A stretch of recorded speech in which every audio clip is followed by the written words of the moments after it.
समाज की जननी नीलिमा बेटा ज़रा जल्दी करना। तुम्हें मालूम है ना, आज तुम्हारी नौकरी का पहला दिन है। पहले ही दिन तुम देरी से नहीं जाना। और हाँ, प्रेरणा को भी बोलना ज़रा जल्दी तैयार हो जाए। आज उसका भी नौकरी के लिए साक्षात्कार है। मेरी तुलसी माता, मेरी बेटियों की रक्षा करना। अपना आशीर्वाद मेरी बेटियों पर बनाए रखना। घर के आंगन में तुलसी को जल देते हुए यशोदा जी नीलिमा को समझाते हुए अपनी पूजा करके मंदिर में पूजा की थाली रखकर रसोई में अपनी दोनों बेटियों के लिए चाय नाश्ता बनाने के लिए लग जाती हैं। नीलिमा तैयार होकर रसोई में अपनी माँ की चाय नाश्ता बनाने में सहायता करने लगती है। दोनों आपस में कुछ बातें करने लगती हैं। इन बातों में प्रमुख बातें उनकी नौकरी के बारे में होती हैं, कुछ छोटी बेटी प्रेरणा के भविष्य के बारे में और कुछ घर की स्थिति के बारे में। वह बेटियों की माँ होने का एहसास कर रही थी, क्योंकि समाज की जननी होने का गौरव उन्हें ही प्राप्त है। चाय नाश्ता बनकर खाने की टेबल पर लग चुका था। यशोदा जी अपनी छोटी बेटी प्रेरणा को आवाज़ देती हैं, प्रेरणा बेटा, चाय नाश्ता करने आ जाओ। ज़रा जल्दी कर बेटा, तुम्हें साक्षात्कार के लिए भी जाना है। पता नहीं ये लड़की क्या करती रहती है। प्रेरणा अपने कमरे से बाहर आती है और खाने की टेबल पर बैठकर फ़ोन को देखते हुए जल्दी जल्दी चाय नाश्ता करने लगती है। यह देखकर यशोदा जी उससे कहती हैं, बेटा प्रेरणा, एक ही काम कर लो बेटा। प्रेरणा कहती है, जी माँ, और वह फ़ोन रख कर चुपचाप चाय नाश्ता करने लगती है। यशोदा जी प्रेरणा की तरफ देखकर मुस्कुराने लगती हैं।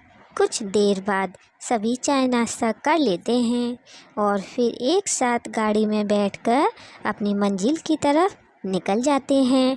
अपनी बेटियों को उनके कार्यस्थल पर छोड़कर यशोदा जी अपनी गाड़ी से अपने दफ्तर की ओर चल देती हैं।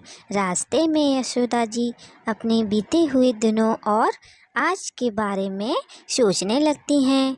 कुछ समय पहले तक वो कितनी अकेली और कमज़ोर महसूस करती थीं, मगर बेटियों की माँ होने की जिम्मेदारी ने कभी भी उनको यह महसूस ही नहीं होने दिया कि वह कुछ आंसू अपनी भी आँखों में भर ले। बेटियों के भविष्य निर्माण में ही खुद को लगा दिया, जिससे समाज की जननी होने का कर्तव्य निभा सके। उनकी मेहनत की वजह से ही बड़ी बेटी नीलिमा आज सरकारी दफ्तर में अच्छे पद पर नियुक्त हुई है और छोटी बेटी प्रेरणा डॉक्टर बन चुकी है। शायद उनकी बेटियों ने भी अपनी ज़िंदगी की जिम्मेदारी स्वीकार कर ली थी। अब बस उनकी ज़िंदगी में एक अच्छे हमसफ़र का आगमन हो जाए, जिससे वह दोनों अपनी ज़िंदगी को खुलकर जी सकें और जो तकलीफ़ें उन्होंने देखी हैं, उन तकलीफ़ों को वह दोनों अनुभव नहीं कर पाएँ। दफ्तर पहुंचकर यशोदा जी अपने कार्य में लग जाती हैं। खाने के समय पर वह अपनी दोनों बेटियों से फ़ोन पर बात करती हैं।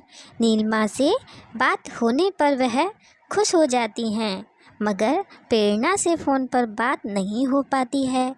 अपने मन को समझाकर वह खाना खाकर अपने कार्य में लग जाती हैं। शाम को नीलिमा को लेकर वह घर के लिए निकल जाती हैं। रास्ते में उन्हें प्रेरणा किसी लड़के के साथ दिखती है, जिससे वह अपरिचित थी।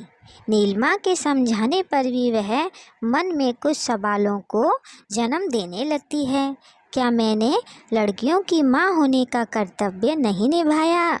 क्या मैंने इस समाज की जननी होने का धर्म नहीं निभाया? क्या मेरी बेटियां भी मुझसे खुलकर बात नहीं कर पाती हैं? घर पहुंचकर यशोदा जी अपने कमरे में टहल रही थीं और अपने मन में चल रहे सवालों के उत्तर ढूंढने की कोशिश कर रही थीं। नीलिमा उन्हें बार बार समझाने की कोशिश कर रही थी कि माँ, आप अपनी परवरिश पर भरोसा रखिए। कुछ पलों के बाद प्रेरणा घर पहुंच जाती है। उसे देखकर यशोदा जी अपने सवालों के उत्तर पूछना शुरू कर देती हैं। प्रेरणा स्वीकार करती है कि वह उस लड़के से प्यार करती है और शादी भी उसी से ही करेगी। वह डॉक्टर है, उसी के साथ कॉलेज में पढ़ता था। आज दोनों की एक ही अस्पताल में नौकरी भी लग गई है। नीलिमा अपनी माँ को समझाती है, माँ आप अपनी परवरिश और संस्कार पर विश्वास रखिए। आप सिर्फ अपनी बेटियों की माँ ही नहीं, इस नए समाज की जननी भी हो। प्रेरणा के इस फैसले में हमें उसका साथ देना चाहिए। यही नए समाज की आवश्यकता है। प्रेरणा के इस फैसले पर यशोदा जी विचार करती हैं। उनका अंतुमन उनसे बातें करने लगता है। यशोदा, तुम क्या सोच रही हो? ये सब बातें तुम पहले भी सुन चुकी हो, मगर आज उन सभी को जवाब मिल रहा है। तुम सिर्फ बेटियों की माँ ही नहीं हो, तुम नव समाज की जननी भी हो।